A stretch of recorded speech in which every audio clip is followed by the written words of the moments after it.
My parents passed away early, and I was fostered in the countryside by a comrade's family. With the support of the Jiang family, I married Ford Jiang, my childhood sweetheart whom I grew up with, but I didn't know that he already had someone he loved. After marriage, he refused to touch me, yet made me bear the blame for being unable to conceive. Jiang's parents grumbled at me while handing over a pair of children from distant relatives for me to raise. Meanwhile, Ford Jiang left for the military without a second thought, returning less than once a year from then on. 18 years later, I raised the children to adulthood, and they even got admitted to Tsinghua University. Ford Jiang brought another woman home to attend the college celebration banquet, and publicly declared that these twins were their own biological children. Watching the loving family of 6, I realized I was the only one kept in the dark. In despair, I left in anger, only to accidentally fall off a cliff in the vast darkness of night. Given a second chance at life, I found myself back to the time when I had been married for just 1 year. Mother Jiang sat in the main hall, while Father Jiang sat nearby smoking a dry pipe. Scattered relatives nearly filled the small hall to capacity. Apart from Father Jiang, Mother Jiang, and Ford Jiang holding 2 children, everyone else was sizing me up out of the corner of their eyes. I stood at the doorway, silent. Mother Jiang cleared her throat. Ria Lin, you've come at the right time. This is the newborn child of the 3rd aunt from Gaojia village. She already has 3 children and heard about your and Ford's difficulties in conceiving, so she specifically sent this child to ask if you'd like to adopt it. I glanced up and saw Esme Su mingling in the crowd, her face full of maternal affection as she watched the child in Ford Jiang's arms. So, in corners unknown to me, Esme Su had appeared before me this early. The crowd awaited my response, but Mother Jiang remained composed, as if certain I wouldn't refuse. After all, for the past year of marriage, she would always ask about my stomach condition at every meal, until my face turned pale, filled with guilt. I asked Ford Jiang, "Do you want to raise it?" Ford Jiang seemed caught off guard by my question. He frowned and said, "Children are women's business. What does it have to do with us men? If you want to raise it, I won't stop you. Fine, I won't raise them. But since you've decided to raise them, you must do so wholeheartedly, so as not to let down the goodwill of these children's parents." What did you say? Ford Jiang paused, looking at me in disbelief. The surroundings fell silent, and the murmurs quieted down considerably. I replied indifferently, "I'm only 19. It's not impossible for me to conceive, so why should I raise someone else's child?" Ford Jiang looked at me, his eyes filled with disapproval. "How can you be so unreasonable? 3rd aunt meant well. I never expected you to be so short-sighted." I retorted, "Didn't you just say you wouldn't interfere? Why are you so worked up the moment I refused to raise the child?" Ford Jiang was left speechless, his eyes widening as if he hadn't expected me to defy him. Mother Jiang stepped in to mediate. "Ria, don't say things in anger. I know you love these 2 children. If you want to raise them, I'll be there to support you." Father Jiang exhaled a puff of smoke and added, "Since we're keeping them, let's open the ancestral hall tomorrow and register these 2 children under the names of Ria Lin and Ford." I felt waves of exasperation inside. In my past life, Mother Jiang's so-called support was just monitoring me to see if I treated the twins well. As for washing the children's clothes, covering their expenses, and helping with their homework, almost everything was done by me alone. They only care about picking my ripe fruits. When have they ever considered me? Facing their self-centered decision, I raised my voice a little. "If I have to raise it, I'll divorce if it's registered under my name." With that, ignoring their stunned expressions, I turned and left for the mailbox at the village entrance. I received a letter addressed to me, and when I opened it, my eyes welled up with tears. Inside the letter was a 100 yuan bill and a stack of food and cloth ration coupons. Precious treasures in the resource-scarce 1980s. The sender was my parents' university professor, Grandpa Lu, who treated me as his own granddaughter. Sadly, in my past life, it wasn't until I had raised my 2 children and they were admitted to Tsinghua University that I learned of the silent support he had given me all those years, but all of these were pocketed by the Jiang parents. In the mailbox, there was also my Tsinghua University admission letter, which the Jiang family had hidden in my previous life, all just to clip my wings and keep me tied to the Jiang family as their workhorse. I went to the village entrance and greeted Aunt Wang at the convenience store before mentioning that I needed to call my parents' old friends.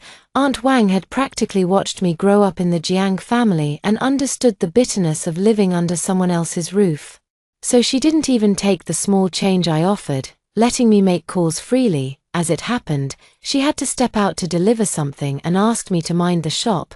I accepted Aunt Wang's kindness, resolved to repay her someday, and then dialed the number to the capital city. The phone rang 3 times before it was answered. A deep, aged voice came through. "Hello, who's calling?" My voice choked up.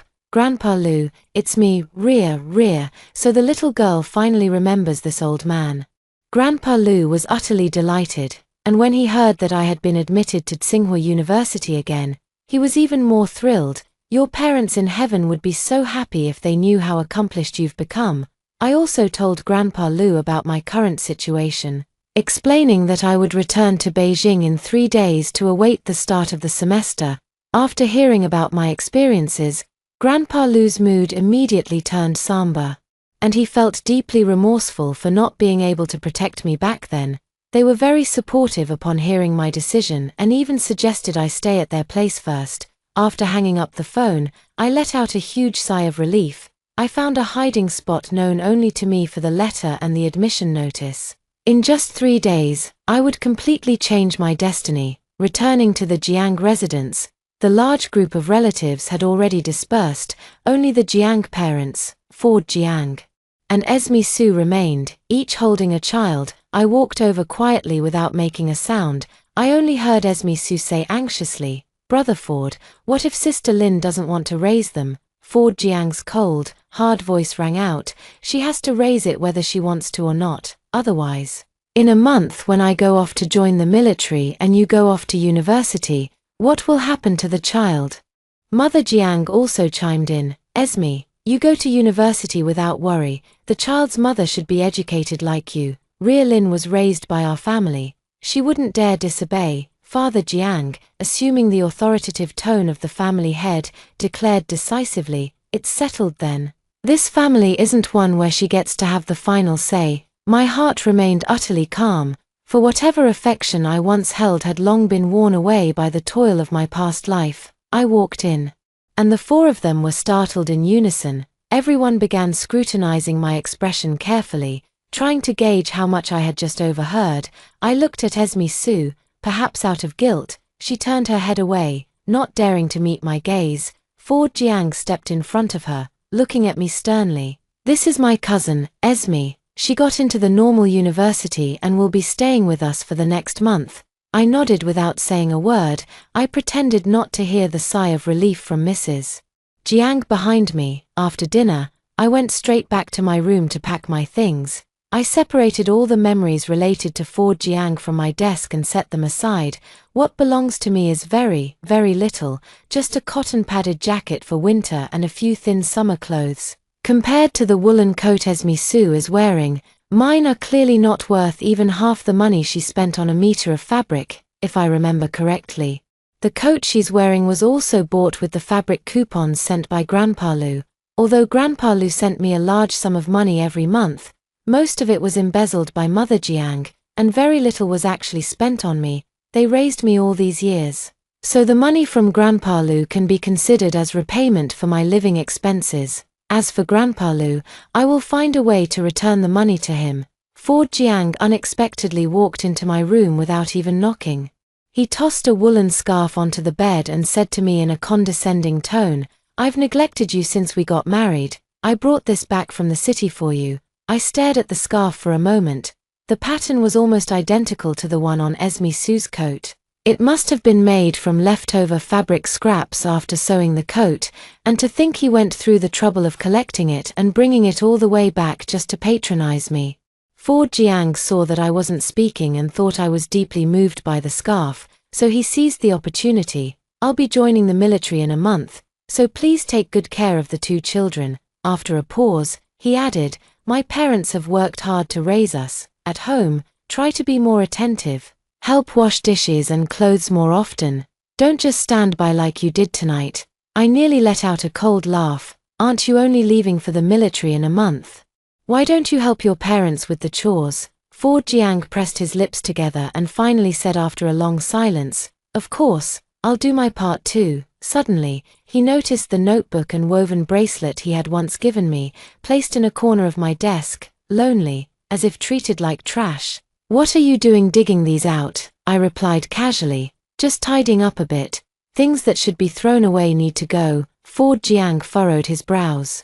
Feeling a sudden surge of restless agitation, he wanted to rummage through the luggage I had packed aside, but I couldn't stop him in time. Just then, a sweet, coquettish voice called out, "Brother Ford, there's no hot water left." Ford Jiang quickly turned and left, heading to the bathroom to help Esme Sue heat the water. That night, he never came back. The next day, I slept until noon. Yet Jiang's mother didn't even have the time to scold me. She kept pacing back and forth in the main room, her face full of anxiety, muttering incessantly, "How could he not be there? Where on earth has he gone? Could it be that he's not coming anymore?" I looked at her with amusement, fully aware of the situation. "Mom, what are you looking for?" Mother Jiang's hesitant gaze swept over me, but she was certain I couldn't possibly know about this matter. "Nothing. Those two kids are hungry. Go make them some milk." I chuckled and said, "Let's leave this matter for Ford Jiang to handle, otherwise, in another month when he enlists in the army, he won't get to see the child." Without waiting for Mother Jiang to stop me, I dashed out in a flash. I knew she had gone to the mailbox today and hadn't found the food coupons and money sent to me by Grandpa Lu, and she must be anxious about it now. They had secretly used this money for the entire Jiang family, everyone except me. In his previous life, Ford Jiang used that money to grease the wheels within the team, securing himself a decent position. With all his cunning and flattery, 18 years later, he actually managed to climb to the position of a department head. And all of Esme Sue's tuition and miscellaneous fees for university were almost entirely covered by the money from my envelope. They enjoyed the convenience I provided while simultaneously treating it as something they were entitled to. How could there be such a good thing in the world? I arrived at the village's youth organization team, which was full of Ford Jiang and Esme Sue's gang of troublemaker friends. Before I could even get close, I heard one of his childhood buddies teasing, "Old Jiang, you dote on Esme so much. How could you bear to let her go off to university?" Esme Sue nestled in Ford Jiang's arms, shyly saying, "What nonsense are you talking about? I only see Ford as a brother." Her childhood friend teased even more. "What kind of brother? More like a sweetheart, right?" Everyone around burst into laughter, creating a light and cheerful atmosphere. Ford Jiang, also beaming with joy, hugged Esme Sue and said, "Even when you're in the capital, remember to think of me and the child." Esme Sue shyly raised her head, gave him a kiss on the cheek, and replied with a yes. At this moment, they started talking about me again, and Ford Jiang's expression became much more restrained. I heard him say, "Ria Lin can endure hardship and is suited to stay at home to take care of the parents and children. In terms of talent and knowledge, she can't compare to Esme in the slightest." My heart felt as if it had been struck several times by a hammer. Even though I knew the truth deep down, hearing such heartless words still filled me with grief and indignation. I feel indignant about the hard 20 years of my previous life, the education I gave up, and even the self I abandoned. At that moment, a young woman returned from outside and looked at me in surprise. She pulled me inside. "Sister-in-law, what are you doing here? Come in." The cheerful atmosphere in the room instantly fell silent. Everyone was looking at me with unnatural expressions on their faces. Ford Jiang and Esme Sue quickly stood up, putting some distance between them. Esme Sue timidly looked at me and said, "Sister Lin, why didn't you say anything when you arrived?" Ford Jiang glanced at me with a hint of disgust in his eyes. "Why aren't you at home taking care of the child? What are you doing here?" I looked at the lipstick mark on Ford Jiang's face and curled my lips into a mocking smile. Esme Sue quickly grabbed a tissue and made a futile attempt to wipe it off Ford Jiang's face. "Sister Lin, it's all my fault. Ford and I were just joking around." Ford Jiang felt a pang of guilt for a second, but then immediately regained his composure. "Why?" explained to her, "Esme, you and I have been as close as siblings since childhood. There's nothing to hide. perhaps fearing that I would expose him. His tone turned angry. Lin, can you stop being so suspicious all the time? It's because of you that I don't even want to come home, you know? If only you had even a fraction of Esme's gentleness. For Jiang, I interrupted him. He seemed to realize only then that he had misspoken and awkwardly fell silent. Those 2 kids you were so desperate to adopt yesterday are hungry. Your mom is calling you home to feed them. I calmly finished speaking, as if I didn't notice the awkward expression on Fu Jiang's face, but I did refuse to adopt those 2 children yesterday, and he couldn't find any words to argue. So he had no choice but to follow me home. Esme Su bit her lip and followed along. At the dinner table, Father Jiang informed me that the child's name had already been recorded in the family ancestral hall. I nodded without saying a word. Mother Jiang glanced at me and gave Fu Jiang a meaningful look. Autumn is approaching, and Ria's clothes are getting old. Ford, take Ria to the city the day after tomorrow to buy some new clothes. Fu Jiang glanced at me and agreed. Esme Su pouted with a grievance on the side. Esme should go too, it's on the way anyway. Mother Jiang looked at me, and I nodded again, agreeing to everything without hesitation. The whole family seemed somewhat surprised. After all, just a couple of days ago I had openly contradicted them to their faces. I thought to myself, the day after tomorrow when I go to the city, I can just buy a ticket and leave. No need to come up with an excuse either. Perfect. Fu Jiang, I can finally leave you.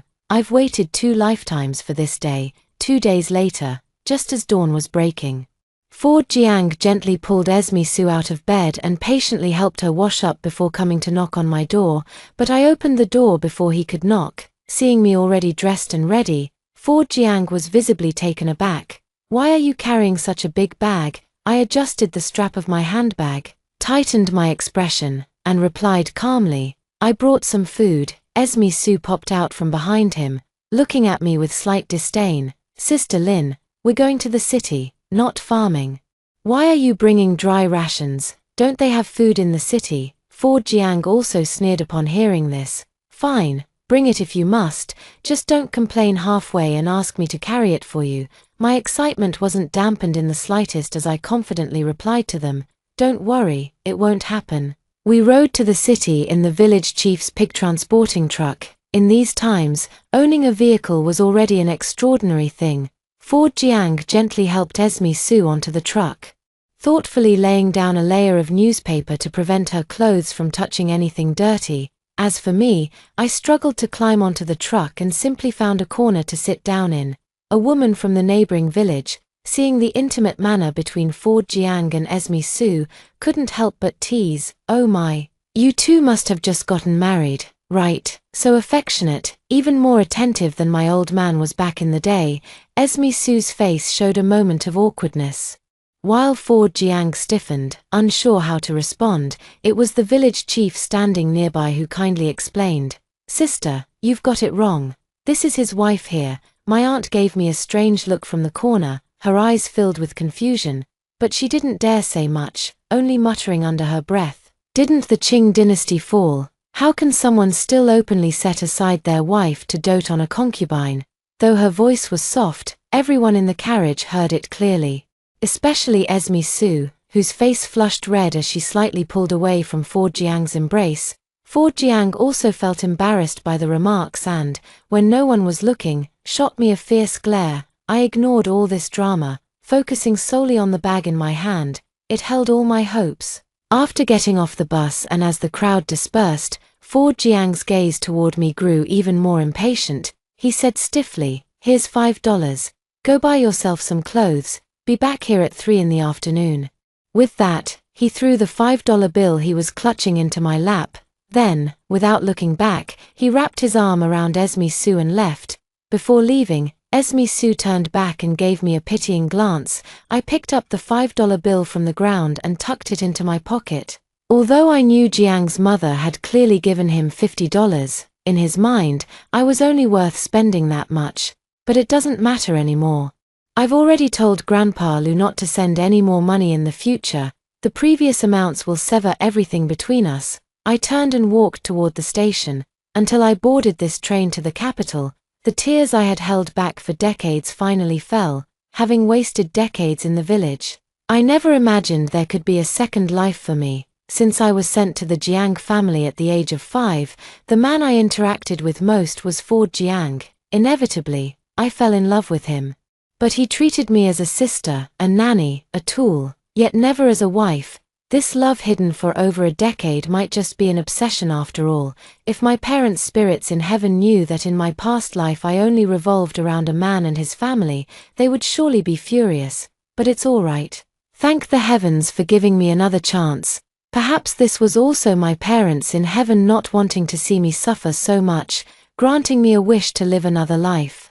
I hope my future life will always shine brightly. Upon arriving in the capital city, my first stop was the capital hospital, where I handed over several strands of hair to the testing department. After that, I followed the address and arrived at Grandpa Lu's doorstep. It has been many years since I last visited the capital city. Standing in front of the Lu family's imposing and solemn villa, I actually felt a hint of timidity and unease. The maid, however, looked pleasantly surprised when she saw me. "You must be Miss Lin, right? The old master told me you'd be arriving in the capital these days. Please come in quickly. The old master is playing chess right now." I nodded and stomped my feet at the door for quite a while. Only when I felt the mud had fallen off my shoes did I step into the Lu family's house. The Lu residence was much quieter than I had imagined. In the spacious living room, 2 elderly people were sitting and playing chess. Upon seeing me, Grandpa Lu slapped a chess piece down, disrupting the game, and immediately came over to me with his cane. Behind me, another old man exclaimed, "Lu Junan, you old rascal, cheating again." Grandpa Lu, his eyes brimming with tears, looked me up and down and said, "Good child, you've suffered." Those few words miraculously smoothed over decades of grievances I had endured. I reached out and hugged Grandpa Lu, tears streaming down my face, bitterness mingled with the joy of new life. I told Grandpa Lu about what happened in the countryside, and the more he listened, the angrier he became. The unfamiliar grandpa beside him was also filled with righteous indignation. "Girl, leave this matter to me, whether he wants to or not. This marriage must end. This is a new society now, and women in our country are not to be bullied at will." Only then did Grandpa Lu introduce me to his old friend, Professor Gu. According to Grandpa Lu, Professor Gu's wife worked in the Women's Federation. Hearing about my situation, she was deeply sympathetic and immediately applied for a compulsory divorce procedure from her superiors without hesitation. Upon learning that I had been admitted to Tsinghua University, Professor Gu looked at me with even greater admiration. Before leaving, he also gave me meaningful advice, urging me to study hard. Later, Grandpa Lu told me that Professor Gu was a chemistry professor at Tsinghua University, and the major I wanted to study in my life was precisely chemistry. There was still 1 month before Tsinghua University started its new semester. Unable to resist Grandpa Lu's enthusiastic invitation, I ended up staying at the Lu family's home. I was initially worried that other members of the Lu family might have objections, but I never expected that Grandpa Lu's family would be just as kind-hearted as him. The Lu family has 2 sons and 1 daughter, all of whom are married. After school, the grandchildren would gather in the living room, filling it with laughter and joy. Uncle Lu and second Uncle Lu discussed my academic future with me, while Aunt Lu even pulled me into a warm embrace, her heart full of affection. Since my parents passed away, I have never felt such warmth again. To repay the kindness of the kind-hearted Lu family, I helped tutor Grandpa Lu's grandchildren every day. Time flew by, and in the blink of an eye, it was the day school started. I bid farewell to Grandpa Lu and decided to move into the Tsinghua University dormitory. At Grandpa Lu's request, I would go back every week for a family reunion dinner. Before moving to the dormitory, I mailed out the 2 paternity test results and the letter. Little did I know, the Jiang family was thrown into an uproar because of my departure. At first, when Ford Jiang and Esme Su returned to the village, they didn't even notice I wasn't in the car. After all, their eyes were only on each other. How could they spare a glance to notice whether I had gotten on the bus? It wasn't until the 2 children soiled the bed that Mother Jiang shouted at the top of her lungs for me to come clean it up, but no one answered. Only then did Ford Jiang remember, He had left me behind in the city. Mother Jiang told him to come find me immediately, but Ford Jiang thought she was making a mountain out of a molehill. She's not a child anymore. Can't she even find her way home? With that, he turned away and went off to be all lovey-dovey with Esme Sue. He didn't even care when the child started crying. Esme Sue did feel sorry for the child, but the overwhelming stench made her, someone who had never done a day of hard labor, immediately recoil in disgust. She had no choice but to let Jiang's mother continue cleaning up the mess. Jiang's mother cursed my name the entire time she was tidying up. She swore that if I ever came back, she would make sure to teach me a lesson. I waited for 4 or 5 days in a row, but still didn't see any sign of me. The Ford Jiang family finally sensed something was wrong. He deliberately took the village head's car again, and when the village head asked why Ria Lin wasn't seen, he could only stammer in reply, she went to the city to visit her cousin. The village chief felt somewhat puzzled, as he was well aware of my adoption story from back then. Upon arriving in the county town, Ford Jiang gathered the other selected brothers from the unit to help search for someone. They searched from dawn till dusk, asking everyone they could, but found no trace of me. Ford Jiang took a deep breath, never imagining that Ria Lin could cause him so much trouble. He suppressed his anger and continued searching. Only one ticket-selling auntie let out a surprised "her" when she heard his description. "That little girl you're talking about, she was wearing a yellow shirt with her hair in a ponytail, right, about this much taller than me." The auntie gestured with her hands to show the height difference. Ford Jiang's voice was filled with surprise. "That's right, auntie. Do you know where she went?" The elder chuckled and said, "The young lady went to the capital city, said she's going to university." It was like a thunderbolt striking Ford Jiang's head. Ria Lin went to the capital. And to attend university at that. Are they just going to abandon their home like that? Ford Jiang stumbled back home in a daze, and his mother hurried over to ask what was wrong. Ford Jiang, utterly devastated, let out a resentful roar when he saw his mother. "Mom, why didn't you tell me Ria Lin got into university? She's gone to the capital now.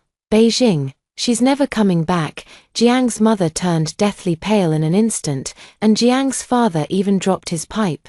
It fell to the ground with a clatter, breaking into 2 pieces. Esme Sue, who had just come out of the bedroom holding the child, also wore an expression of utter shock. Jiang's mother staggered back a few steps and collapsed weakly into a chair. It's my fault for not hiding her ID card properly, for not realizing she wanted to run away." Having said that, she seemed to recall the money and food coupons she hadn't received this month. "She must have gone to the Liu family in the capital. Let's go and bring her back, alive. She's a member of our Jiang family. Dead, she's our Jiang family's ghost. The Liu family has no right to take our daughter-in-law away." Father Jiang picked up his pipe at this point, carefully wiping it with the corner of his clothes. His expression was calm, exuding the demeanor of a family patriarch. "Yes, we must go and bring them back." Father Jiang glanced at the child in Esme Sue's arms. "Otherwise, who will take care of my grandchildren?" Ford Jiang had only just remembered that he and Esme Sue would be leaving the village in a month. There was absolutely no way they would sacrifice their future for the sake of the child. So he nodded and decided to buy a train ticket to the capital city when the village chief went to town the day after tomorrow. In the middle of the night, Esme Sue lay on one side of the bed. Her thoughts in turmoil, she turned over and said to Ford Jiang, "I never thought Sister Lin would also get into university. I wonder which one it is." Ford Jiang replied irritably, "What kind of school could she get into?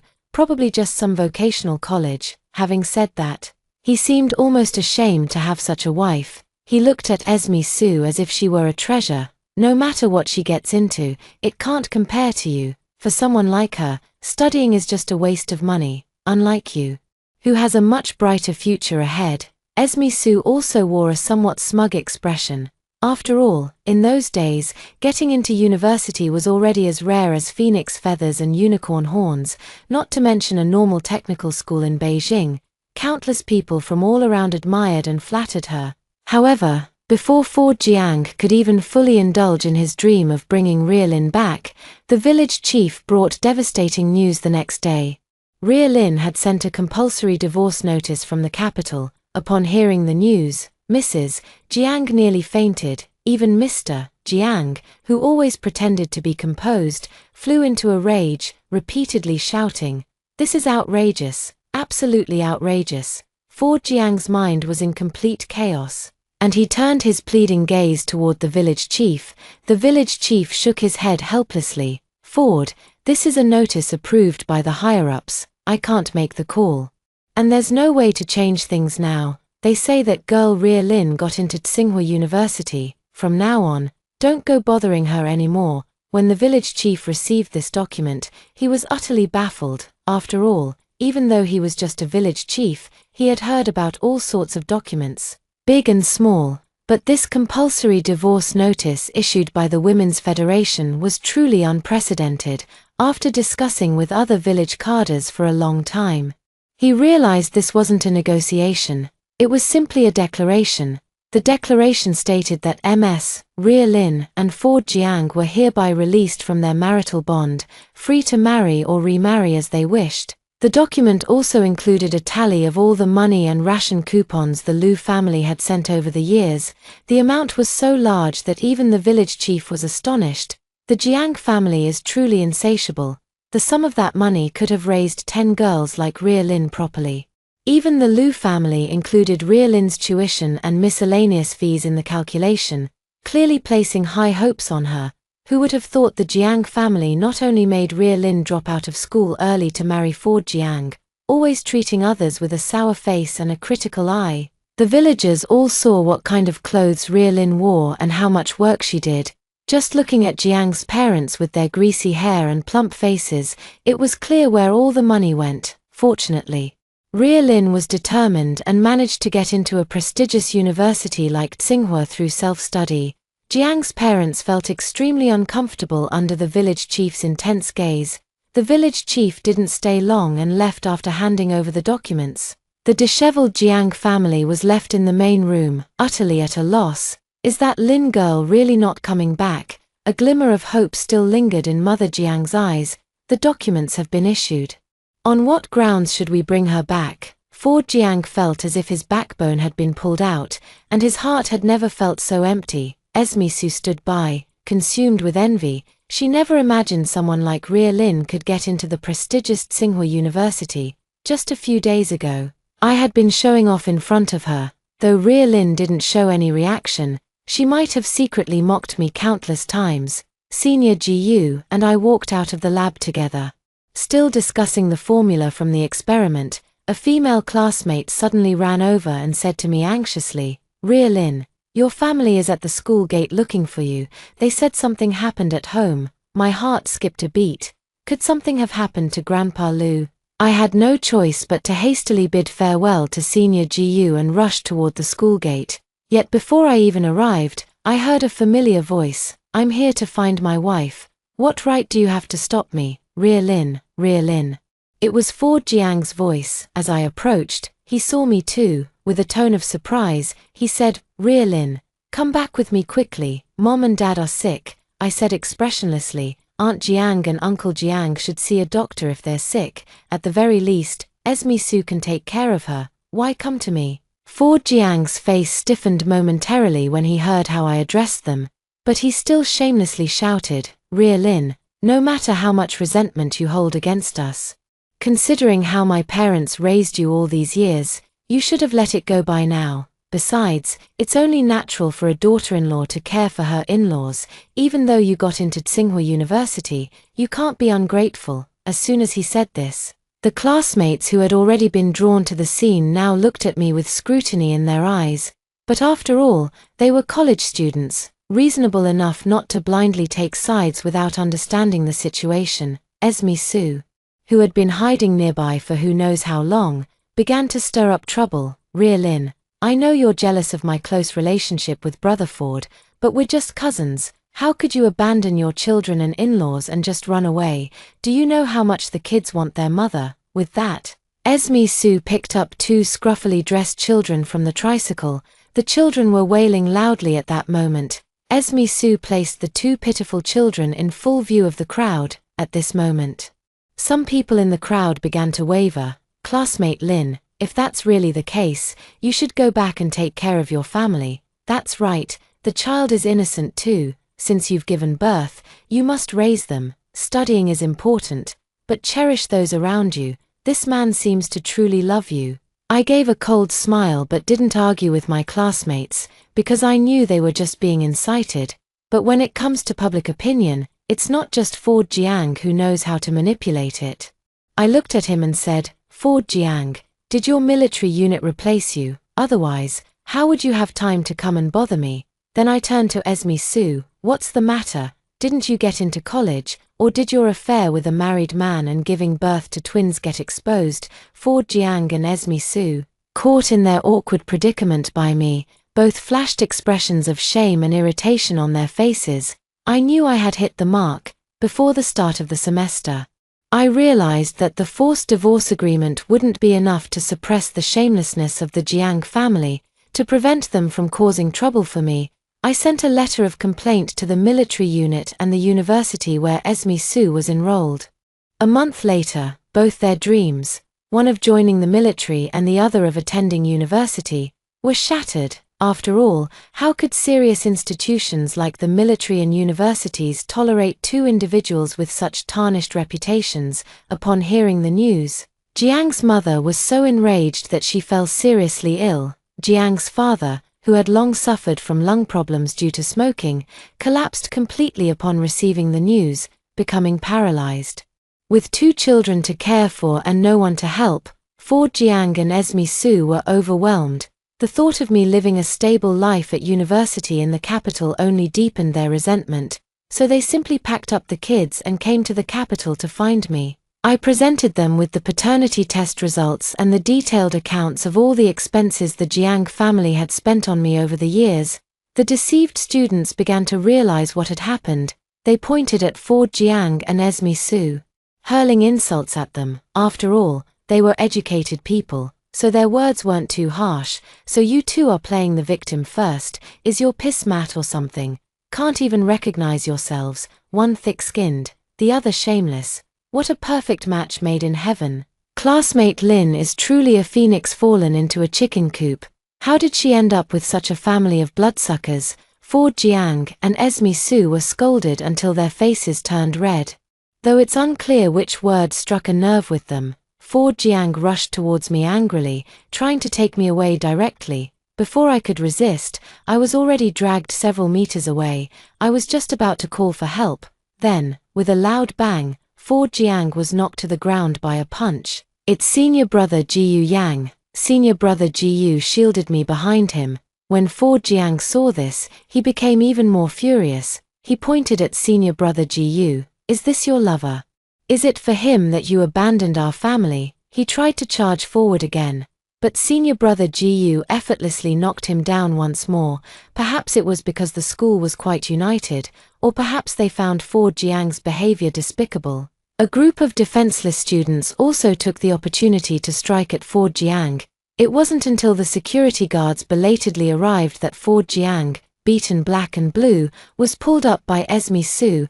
I stood before him and declared loudly, Ford Jiang, I owe your family nothing. The money your family spent raising me was less than 1/10 of what Grandpa Lu sent back. I never slacked in household chores while eating your family's meals. You were the one who had an affair with Esme Sue and fathered a child first. Why accuse me of abandoning you? Everyone has their own path. From now on, we have nothing to do with each other.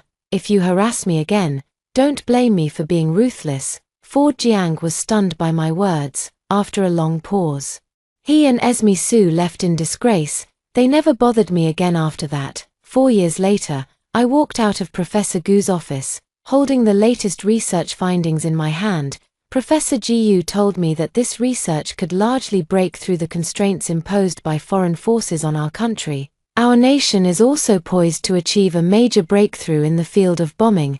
A series of good news came, and my heart was like a joyful little bird, fluttering non-stop.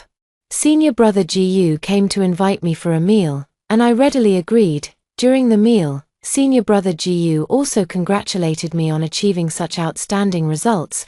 I smiled at him and said, Senior brother Jiyu, you're teasing me. Without your help, I would still have a long way to go to achieve this result. Senior brother Jiyu smiled, his eyes brimming with deep affection. I flusteredly avoided his gaze, but he took my hand. I understand you. Your ambition lies in chemistry. And you'll dedicate your life to it, but don't forget to look at the people around you. Okay. I lowered my head and, after a long pause, nodded solemnly. Later, Grandpa Lu told me, Ford Jiang lost his job in the military and spent his days at home getting drunk, neither looking for work nor caring for his children. Esme Su couldn't go to college, burdened by 2 children and the entire Jiang family. She couldn't endure such a life for even a year before running away. Now, only Ford Jiang is left to raise the child while caring for his parents.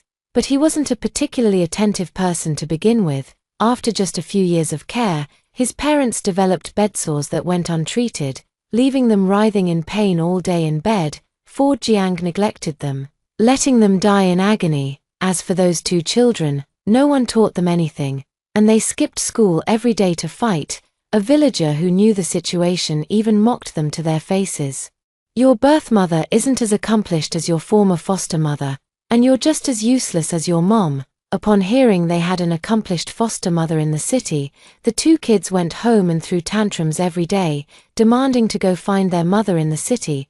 Perhaps the alcohol was taking effect, and Ford Jiang completely forgot what I had said. He immediately bought 3 train tickets and prepared to head to the capital. Unexpectedly, due to being completely drunk, he collapsed on the railroad tracks and couldn't get up. Just like that, he was gone. When the 2 children found me, they were covered in dirt, looking like little beggars. They cried, saying their father kept repeating one sentence before he died. It shouldn't have been like this. I want to be reborn. Lin, wait for me. By then, I had already been awarded the National Major Contribution Prize and became the youngest academician at the Research Institute. I told the 2 children the truth. And despite their reluctance, I still sent them to the welfare home. After all, being soft on them would be cruel to my past self. Holding the trophy, amidst the flashing cameras, I seemed to catch a glimpse of my former self. Her silent lips seemed to say, "Move forward, don't look back." Brother Jiyu stood among the crowd applauding for me, casting a firm gaze in my direction. I thought to myself, I won't look back.